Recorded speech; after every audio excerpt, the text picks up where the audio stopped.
즐겁고 행복해야 했을 명절날 정말 별거를 다 봤네요. 시부모님께 어떻게 한 푼이라도 더 주고 싶어 장깨 부리던 남편, 큰 코 다치게 해줬습니다. 남편과는 연애 결혼을 했는데 연애하는 동안 사소한 걸로 여러 번 다툰 적은 있지만 큰 실수를 한다거나 선을 넘는 적은 한 번도 없던 사람이었어요. 서로 다른 두 사람이 만나는 건데 당연히 차이점이나 다른 점이 존재할 거라고 생각했고 오히려 불만이 있으면 그때그때 말해주는 시원시원한 성격이 좋았습니다. 괜히 별것도 아닌 것 가지고 쫌생이 마냥 혼자 꽁에 있다가 쌓아놓고 한 번에 터뜨리는 것보다 헐남자답고 좋은 성격이라고 생각했거든요. 결혼은 서로 상의 후에 반반 결혼을 하기로 했어요. 그런데 어쩌다 보니 저희 쪽, 그러니까 저랑 친정 쪽에서 조금 더 비용을 하게 되었어요. 액수가 대동소이하다면 그냥 넘어가겠지만 대충 계산해보면 1,500만 원 정도의 비용을 더 부담하게 되었거든요. 그것도 결혼식 막바지쯤에 시어머니랑 신우가 입을 맞춰서 예단으로 명품 가방 같은 걸 좀 해오면 좋겠다는 식으로 나왔기 때문이에요. 이유도 별 이유 아니었습니다. 어머님도 같이 운동 다니시는 분들이나 친척분들한테, 신우도 주변 친구들한테 며느리와 올케가 결혼하면서 명품 가방을 해왔다는 걸 자랑하고 싶어서 받고 싶다는 거예요. 그리고 그걸 제가 당연히 해와야 하고 그걸 해와야지 이쁨을 받는다고 하는 겁니다. 솔직히 예단 헷가는 집도 있고 없기도 하니 솔직히 이게 잘못된 거라고 제 의견을 여기서 말하기에는 조금 조심스럽지만 개인적으로는 그냥 인사치레이고 허례허식이라고 생각합니다. 그리고 애초에 반반 결혼을 하기로 했는데 제가 그걸 해와야지만 이쁨을 받는다는 식으로 나오니 어이가 없었어요.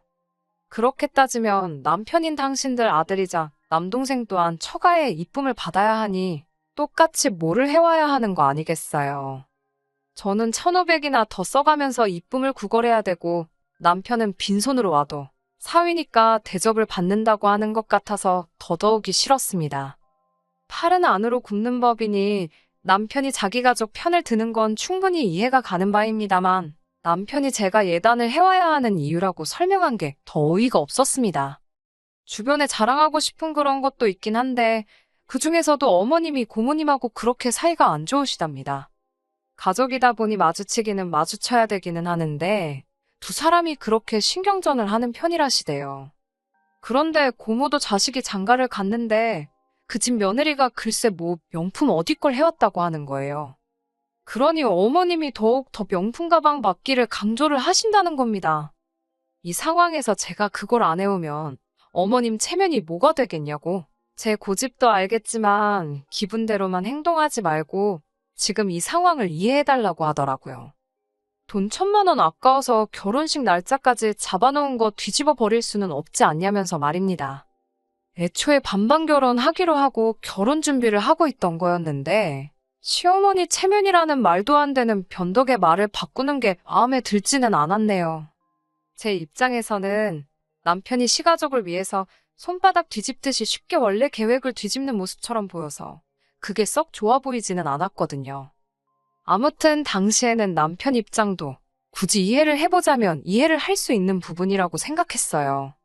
입장 바꿔서 반대로 생각해보면 친정어머니가 고모한테 기죽는다는 생각해보면 저도 그냥 지나칠 수만은 없었을 거다 싶더라고요. 또 괜히 그거 안 해왔다가 정말 시어머니가 시고모님한테 자존심이라도 짓밟혀서 괜히 열등감 느끼고 그랬다가는 그 분노가 고스란히 저에게 올 수도 있다는 생각도 들었거든요. 기싸움의 희생양이 되고 싶지는 않았지만 괜히 이상한 거 가지고 꼬투리 잡혀서 괜한 화풀이 대상이 되고 싶지도 않았습니다. 결혼이 장사도 아니고 반반 결혼하기로 했다고 해서 딱 절반 나누고 그럴 필요까지는 없지만 다른 것도 아니고 시모와 신우 명품 가방 사주는 걸로 추가적인 비용이 들게 생겼는데 그냥 당연한 거 한다는 식으로 무르르듯 넘어가고 싶지는 않았습니다. 그래서 남편한테는 내가 이걸 해올 테니 넌 뭐를 해올 수 있는지 솔직하게 말해달라고 툭 까놓고 이야기했어요. 그냥 고마워만 하려고 하고 대충 넘기고 싶지는 않았거든요. 솔직히 돈이 들어가는 만큼 티가 나는 것도 아니고 저희 둘 결혼 생활에 그렇게 득이 될 부분은 아니잖아요. 남편도 자기가 저한테 체면이 있으니 그냥 넘어가려고 들지는 않았습니다만 마땅한 방법이 떠오르는 것도 아니었어요. 반반 결혼하면서 저희들 모아놓은 돈은 애초에 처음부터 액수가 똑같았고 양가에서 지원받아오는 금액도 똑같았거든요. 제가 1,500을 더 해오는 게 문제가 되는 상황은 아니었지만 남편 입장에서는 제가 더 해오는 만큼 자기도 더 해와야 한다는 사실을 시부모님께는 꺼낼 수 없었나 봐요. 애초에 그때 알아봤어야 했던 것 같네요. 아마 남편이 시부모님께 같은 액수를 지원받아 저희 친정에 뭐라도 하나 해줬으면 나중 가서는 또 다른 이유로 저희 쪽에서 조금이나마 돈을 더 쓰게 만들 구실을 만들지 않았을까 싶어요. 아무튼 자기가 더 모아놓은 돈이 없는 상황에 시부모님께 그 돈을 달라고 할 수 있던 상황이 아니었으니 남편 입장에서는 사면초가인 상태였지요. 그러다가 남편이 해결책이라고 하나 제안을 해왔습니다. 이미 저희 두 사람이 모아둔 돈은 끝난 거나 마찬가지니 결혼 후에 어떤 방식으로든 초과의 돈을 더 주면 되는 거 아니냐고 하더라고요. 예를 들자면 용돈이라든지 생활비 명목으로 조금씩 보내드린다든지 하는 그런 것들 있잖아요. 부부가 되고 난 뒤에 그렇게 하면 무슨 상관이 있나 싶기는 했어요. 어차피 결혼하게 되면 아무리 생활비를 제외하고 각자 여윳돈에 대한 관리는 스스로 알아서 하기로 했다고 한들 그게 저희 재산인 건 마찬가지잖아요. 그런데 남편이 걱정하지 말라고 제가 친정의 용돈이나 생활비를 제가 관리하는 돈에서 드리고 싶으면 드려도 된다는 식으로 말하더라고요. 이 돈만큼은 자기가 꼭 자기 돈으로 채워서 드리겠다고요. 저는 그게 말뿐이라도 충분히 남편이 저한테 빚지고 가는구나 하는 생각을 가지고 있다고 말하는 것 같아 그렇게 하기로 오케이를 했습니다. 1,500이라는 금액이 결코 작은 금액이 아니다잖아요. 솔직히 남편이 1년 버는 돈으로 생활비 내고 이것저것 빼고 나면 못해도 2년은 개인 용돈 한 푼도 안 쓰고 시댁에도 땡전 한 푼 못 드리고 모아야 할 정도의 금액이었으니 말입니다. 네 주머니나 내 주머니나 결혼하고 나면 그게 그거지만 그래도 남편의 굳은 결의가 보여서 그렇게 하기로 했습니다. 그래서 결국 저는 친정에서부터 추가적으로 돈을 더해서 시모와 신우가 가지고 싶어하던 그 명품들을 사다 달랐네요. 그래도 두 사람이 특히 시어머니가 기가 잔뜩 살아가지고 이거면 안 그래도 낮은 고모의 코를 더 납작하게 만들 수 있으시다나 뭐라나 하면서 엄청 좋아하셨어요. 좋아라 하니까 제 기분도 따라서 좋긴 하더군요. 물론 그 뒤로 공식적으로 가족들이 모이는 자리에서 그 명품 가방은 들지도 않고 신주단지 모시듯 옷장에 모시고 꺼내지도 않긴 했지만 말입니다. 아무튼 그렇게 결혼을 하게 되었고 남들처럼 행복한 신혼생활을 시작했습니다. 그런데 막상 남편이 말은 그렇게 했지만 자기 여윳돈에서 처가에 돈을 주자니 돈이 아깝게 느껴졌나 보더라고요. 1년에 자식들이 부모님한테 공식적으로 용돈을 드릴 만한 날이 몇 개나 있겠어요. 기껏해야 어머니 아버지 생신에 각각 한 번씩 어버이날과 추석과 설 이렇게만 해서 5번이 최고였지요. 그러니 남편이 1년 만에 그 액수를 청산하려면 300씩은 했어야 하는 상황이었고요. 하지만 그런 큰 돈을 쓰기에는 남편이 사회생활도 해야 하고 결혼하는데 모든 비용을 썼으니 여유가 있던 상황도 아니었지요. 그리고 그 돈을 막상 주자니 자기 부모님 생각도 났을 테고요. 결혼하고 얼마 지나지가 않아서 저희 친정어머니 생신이 있었어요. 남편이 나름 봉투라고 준비했는데 10만 원을 준비했더라고요.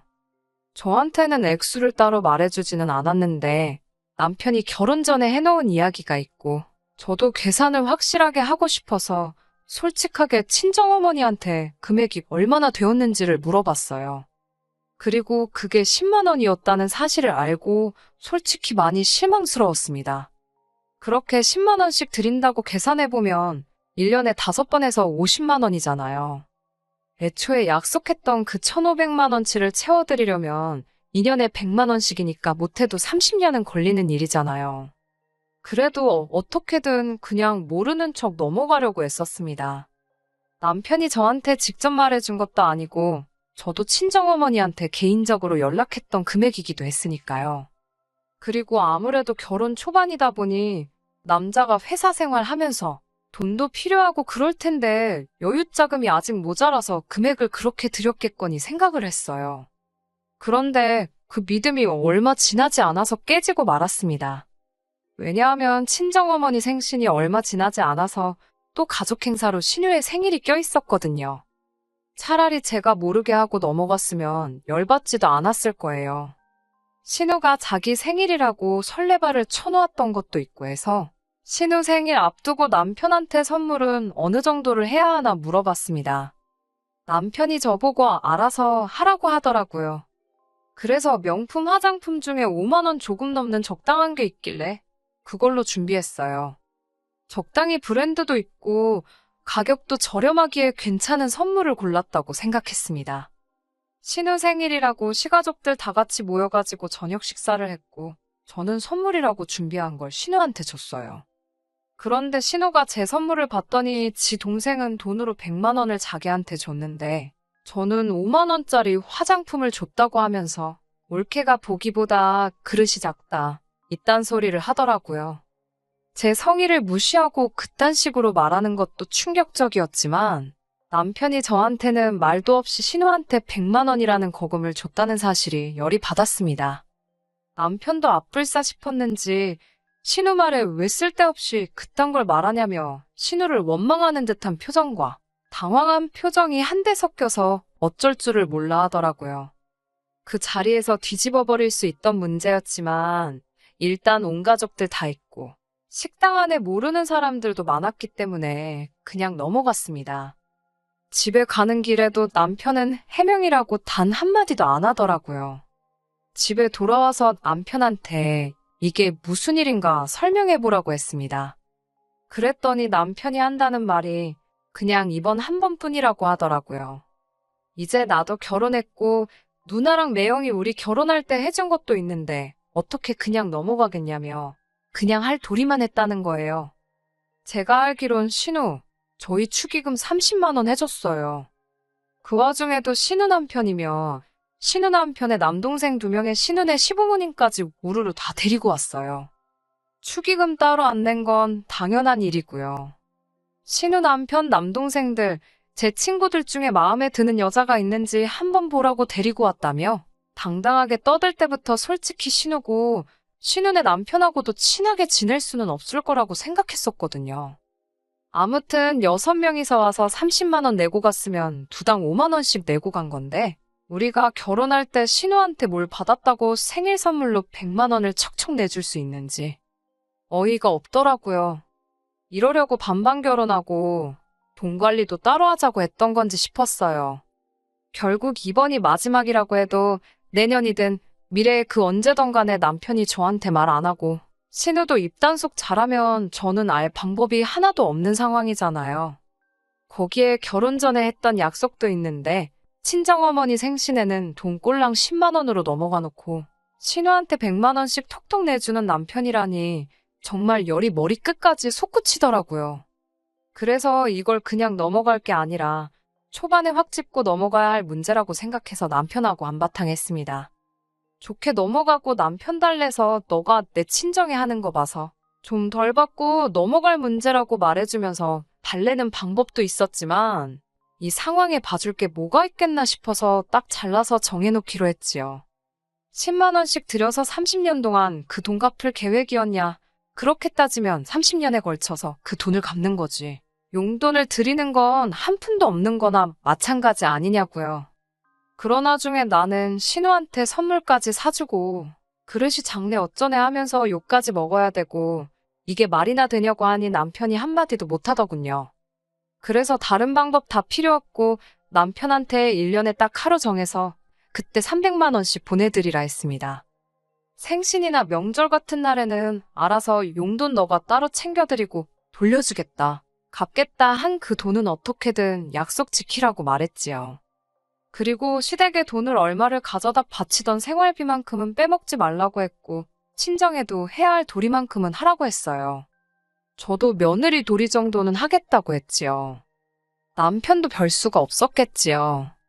당장 신우한테 저 모르게 돈 빼돌렸다가 하루도 못 가 빼도 박도 못하게 들켜버렸으니 말입니다. 그리고 올해가 시작되면서 남편이 약속한 대로 친정에다가 300만 원을 보냈네요. 여기까지는 그래도 꽤나 어려움 없이 괜찮게 해결이 된 줄 알았어요. 군소리 없이 하기로 한 대로 하니까 또 한편으로는 제가 너무 독하게 그랬나 싶기도 하더군요. 그런데 이 사람 제 기대를 저버리지 않았습니다. 바로 얼마 전 일이에요. 지난 설 이야기입니다.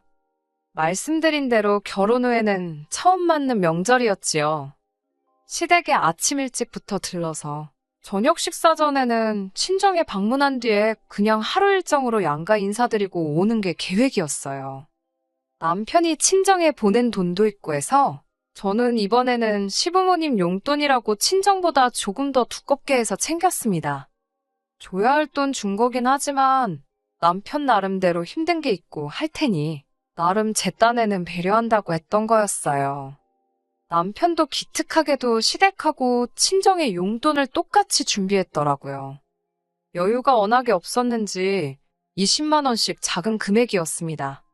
그래도 그 마음이 더 중요한 거 아니겠어요. 시댁에 도착하니 신우도 와 있었어요. 식가족들끼리는 그렇게 사이가 좋을 수가 없으니 화기애애하니 하니 분위기는 좋더라고요. 식사 마치고 나서 모처럼 설날인데 가족끼리 윷놀이를 하자고 하더라고요. 남편이 윷놀이에는 또 돈이 빠질 수 없지 않냐면서 판돈을 걸고 하자더니 언제 챙겼는지 지갑에서 100만 원을 턱 꺼내놓는 겁니다. 그 돈이 어디서 생겨난 건지도 모르겠고 솔직히 윷놀이에 돈이 그만큼 걸리면 그게 명절날 가족들끼리 재미로 하는 수준을 넘어선 거 아닌가요? 남편한테 상의도 없이 이게 뭐 하는 짓이냐고 옆구리 쿡 찔러서 작은 소리로 물어봤는데 남편이 걱정 말라면서 따면 되는 거 아니겠냐고 하더라고요. 결과는 뭐 안 봐도 뻔했습니다. 누가 봐도 일부러 져줬다는 느낌이 드는 윷놀이였어요. 평소에는 승부욕이 강해서 사소한 거 안 지고 넘어가는 남편이거든요. 그런데 일부러 져주고 나서 후련한 표정을 짓고 있는 남편을 보니 제 눈치 본다고 시댁에 용돈은 크게 못 주겠고 나름대로 방법을 생각하다가 이렇게라도 드리고 싶었구나 생각하기로 했지요. 그런데 또 막상 생각해보니 남편이 저렇게 큰 돈을 드렸는데 제가 딱히 시부모님께 용돈 크게 드릴 필요는 없다고 생각해서 저도 몰래 준비해놓은 봉투에서 조금 덜어서 10만 원만 드리고 말았습니다. 친정으로 가는 차 안에서도 딱히 남편의 속보이는 편법에 대해서도 말하지는 않았어요. 자식된 마음에 자기 부모 더 챙기고 싶을 수도 있지 싶었고 말입니다. 그런데 문제는 친정에 가서 생기고 말았네요. 저녁 식사 끝나고 마음 같아서는 친정에서 하루 자고 가고 싶었지만 시댁에서도 반나절만 있다 왔는데 저 혼자 이기적이기는 싫어서 같이 과일 먹고 대화 좀 나누다가 집으로 돌아갈 생각이었어요. 그런데 남편이 난데없이 설날에는 윷놀이 아니겠냐며 분위기를 이상한 쪽으로 만드는 거예요. 친정 부모님이 내기하는 것도 별로 안 좋아하시고 저녁 늦었는데 아파트에서 시끄럽게 윷놀이를 하고 싶지 않았는데 남편이 또 막무가내로 설날에는 윷놀이를 해야 한다면서 난리법석을 부리는 겁니다. 그러더니 시댁에서 했던 것처럼 돈이 걸려서 해야 재미있지 않겠냐면서 100만 원을 걸고 하자대요. 친정 부모님이 무슨 윷놀이에 100만 원을 걸고 하는 집이 어디 있냐 하시니 방금 시댁에서도 하고 왔다고 오랜만에 윷놀이 하면 재미있으실 거라면서 자꾸 분위기를 그쪽으로 몰아갔어요. 운전하느라 피곤했을 텐데 그냥 일찍 들어가 보라고 하시는데도 막무가내였습니다. 남편이 시부모님한테 일부러 져주고 한 것도 있고 해서 저는 그때까지도 이 사람이 저희 부모님한테도 용돈이라도 더 드리려고 하나 싶었지요. 그냥 드려도 될 걸 왜 저러나 싶었는데 나름 시댁에서처럼 분위기도 띄워보고 하려는 건가 싶어서 친정 부모님께 그러지 말고 윷놀이 같이 하자고 저도 거들었지요. 어차피 남편이 포기할 것처럼 보이지도 않았고 말입니다. 그런데 이번에는 시댁에서와는 다르게 아주 눈에 불을 켜고 하더라고요. 깐족거리기는 더럽게 깐족거리면서 자기 혼자 신나서 윷놀이를 하는데 기어이 그 판을 이겨먹더라고요. 친정 부모님도 어이없는 상황에 난감해 하시는데 돈 걸고 도망가는 게 어디 있냐며 큰소리치는 남편을 보니 어이가 없더라고요. 정정당당하게 이긴 거니 그 돈을 꼭 가져가야겠다며? 장인 장모 멱살까지 잡을 기세로 달라드니 기가 차서 말도 안 나왔습니다. 제가 뭐 하는 짓이냐 물어보니 저한테 시댁에서 잃은 게 있으니 손해가 막심하다고 본전 찾아서 돌아가야지 않겠냐면서 가만히 있으랍니다. 이대로 두면 안 되겠다 싶어서 일단 저도 남편을 거들어주는 척 했지요. 본전 뽑으려면 이대로 갈 수 있겠냐고 판을 좀 키우자고 말하고 친정어머니한테 이 사람이 월 초에 보낸 300만 원 그것도 가지고 오라고 했어요. 남편이 흠칫하길래 제가 일부러 윙크까지 하면서 눈으로 가짜 신호를 보냈습니다. 그러니까 남편도 제가 자기랑 한편이 된 건 줄 알고 그럼 마지막 판 하고 가야겠다 이러고 있더라고요. 친정어머니는 제가 무슨 속셈이 있다는 걸 대번에 눈치채시고 그러면 우리도 지고는 못 견디니까 한 번 더 하자고 자리를 만들었어요. 그리고 땅 윷놀이 시작하려고 할 때 저도 화분에 있는 돌멩이 몇 개 들고 와서는 저는 개인으로 참가하겠다고 했지요. 남편이 그게 무슨 소리냐고 부부가 한 팀이어야 하는 게 맞지 않냐고 하길래 시댁에서는 신우까지 해서 셋이서 했는데 그리고 1대1로 하는 윷놀이가 어디 있냐고? 일단 시작했으면 끝을 보자고 했지요. 그때 제가 무슨 생각인지 눈치채서 당황하고 있는 남편 표정을 생각하면 지금도 절로 웃음이 나오네요. 그렇게 억지로 마지막 윷놀이가 시작되었어요. 솔직히 두 팀이서 남편 하나 잡자고 달려드는데 남편이 무슨 재간으로 윷놀이를 이기겠어요. 남편이 말을 옮기기만 하면 곧바로 이어서 친정부모님하고 제가 잡아버리니 윷놀이가 끝났을 때 남편은 말 하나도 육판에 올라가 있지도 않은 상황이었네요. 망연자실한 남편한테 뭐 하냐고 빨리 가서 돈 가져오라고 했어요. 아까 100만 원 딴 거는 빼줄 테니 200 가져오라고 했네요. 남편이 사실은 자기가 돈이 없다고 우물쭈물하길래 돈이 없기는 왜 없냐고 낮에 시부모님한테 드린 거 빌려서라도 가져오라고 했습니다. 결국 남편은 시부모님께는 차마 말은 하지 못하고 친정부모님한테 드릴 빚만 늘리고 나서 집에 돌아가게 되었네요. 집에 가는 길에 남편은 삐져가지고는 저는 본체만 체하며 말도 안 하고 있었어요. 화내야 될 사람이 누군데 삐죽대고 있는 걸 보니 저도 역으로 한 방 먹여준 걸 떠나서 이거 그냥 넘어가면 안 되겠다 싶더라고요. 그렇게 신우랑 시부모님한테 돈을 주고 싶었으면 애초에 나랑 결혼은 왜 했냐고 그냥 가족들 품에 끼고 같이 살지 그랬냐고 했지요. 나랑 결혼해서 생활비 반반씩 내고 월급 아껴서 시댁에 보낼 계획이면 그냥 갈라서 자고 했네요. 그게 싫으면 나도 투명하게 다 공개를 할 테니 돈 관리 각자 하지 말고 내가 하겠다고요. 남편의 계획은 결혼 반년도 지나지 않아서 물거품이 되었고 지금은 제가 경제권 가져와서 돈 관리하고 있습니다. 남편이 애초에 말한 친정에 갚겠다는 돈은 남편 월급에서 일부씩 재서 따로 모으고 있어요. 저도 뱉은 말이 있으니 친정에 돌려드릴 돈만 끝나면 양가에는 공평하게 똑같이 용돈이며 생활비며 보낼 생각입니다. 너무 적지도 않고 너무 많지도 않게 적당히 양가에 똑같이 말이지요. 시작부터 조금 삐걱거리기는 했지만 결국 나중에 가서는 저한테 고마워할 거라고 생각해요. 뛰는 남편 위에 나는 와이프 있다는 걸 보여줬으니 한동안은 장께 부릴 생각은 엄두도 내지 못하겠지요. 결과적으로는 한 방 먹여주고 저나 남편 두 사람한테도 더 좋은 결정을 내리게 되었으니 한동안은 두고두고 지켜볼 예정입니다. 끝까지 들어주셔서 감사합니다. 오늘의 사연은 여기까지입니다. 구독과 좋아요, 알람 설정 부탁드리고 더 좋은 사연으로 다시 찾아뵙겠습니다. 감사합니다.